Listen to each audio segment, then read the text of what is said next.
The fire doesn't need an arsonist. A spoken word version. Approximately 6 minutes at a measured pace. There is a video. Maybe you've seen it. 2 women, in hijab, on a British beach, telling the camera that people shouldn't bring dogs there. It's 10 seconds long. It got 1.7 million views. The comments were what you'd expect. Angry, hateful, fluent in a vocabulary that would have been unspeakable 20 years ago, and is now the ambient register of a Saturday afternoon scroll. The video isn't real. The women don't exist. The conversation never happened. The whole thing is an AI generation, an artifact of an algorithm trained to produce exactly the kind of provocation that the British social media environment now rewards with attention and money. Hold that for a moment. Not because it's shocking, you've seen a dozen like it this week, but because the question of who made it and why is the question this whole thing is built around. And the answer is stranger and more depressing than the obvious one. You're smart enough to hold this. Stay in the room. There's a young man in Sri Lanka. He's made about $300,000 running Facebook accounts that push Islamophobic content to British pensioners. When journalists found him and asked him why he targets old people, he said, "Because they're the ones who don't like immigrants." He's not a political activist. He's a small businessman in a global market for outrage, and Britain's grandparents are his customers. There's another man. In Pakistan, a devout Muslim, he makes a comfortable living producing Islamophobic AI videos for the British market. The content contradicts his own religious convictions. He doesn't care.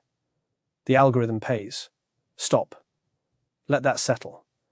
The patriotism being performed in those comment sections, the "we want our country back" register, the "this is what they're doing to US tribal anger," is being commercially manufactured by people who have no stake in Britain whatsoever, who do not share the ideological convictions they're selling, who are responding to economic incentives that Meta's algorithm has built into its platform. The British Patriot account screaming about the Great Replacement is, more often than you'd believe, being run by a foreign teenager for cash. You are not being radicalized by a movement. You are being marketed to by a foreign cottage industry. That is the first layer. Now the money has become the most heavily crypto-aligned political party in British history. Nigel Farage holds a personal investment of £215,000 in a cryptocurrency firm. The party has received £22 million from the founder of a Bitcoin trading firm. Reform UK has proposed making Bitcoin part of the United Kingdom's official currency reserves.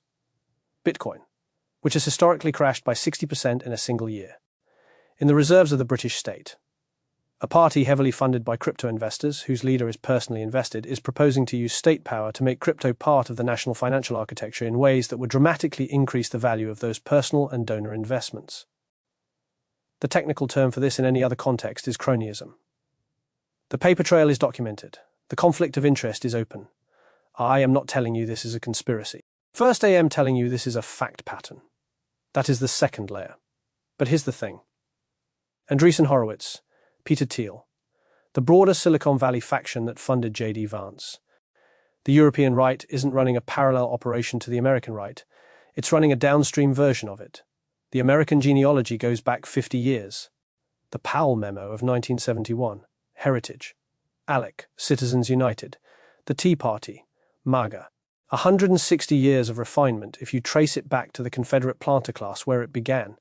Cambridge Analytica played a documented role in the Brexit campaign, working from a London office staffed largely by Americans. Steve Bannon spent 2 years touring Europe, building a populist international.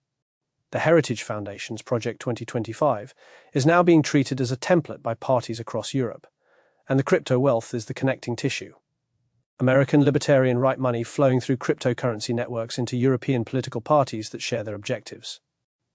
Christopher Harborne's £22 million to reform UK is not coming from a donor whose interests stop at the English Channel. It is part of a transnational network, whose interests are global, whose politics are American, whose financial vehicle of choice is now a sector that Reform UK is openly proposing to use British state power to enrich. What looks like a British nationalist movement is, in significant part, a downstream node of an American political operation. The flags on the lampposts in Sturchley are real. The anger in the comments is real. The grievance underneath is, in many cases, real. But the operation organising and amplifying it is not what it appears to be.